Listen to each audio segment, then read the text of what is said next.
अस्सलाम वालेकुम दोस्तों। तो आज की वीडियो में हम बात करेंगे कि आप अपनी बोरिंग वीडियोस को जो है किस तरीके से इंटरेस्टिंग और बेटर बना सकते हैं।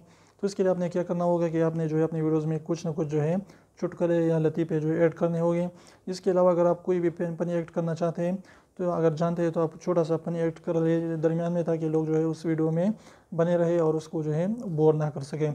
और इसके अलावा बेहतरीन टॉपिक ये है, अगर आप जो है एडिटिंग जो है अगर आप एडिटिंग थोड़ी सी सीख लें तो जो भी आप कहते हैं तो उसको जो है यहाँ पर जो है स्क्रीन में यानी यहाँ पर जो है लोगों को दिखा सकते हैं। तो इस तरीके से लोग उस पर जो है देखेंगे और उसकी जो है ऑडियंस की जो आपकी जो है उससे जो है वो उसकी तरफ जो है माइल होंगे और आपकी वीडियो ज़रूर वायरल भी होगी और लोग उसको ज़्यादा भी देखेंगे और आपकी जो है वॉच टाइम भी इंक्रीज़ होगा। तो इस तरीके पर अमल करके इंशाल्लाह आप जो है अपनी वीडियोज़ को वायरल कर सकते हैं। तो उम्मीद करें छोटे वीडियो पसंद है तो प्लीज़ वीडियो को लाइक कर दीजिए।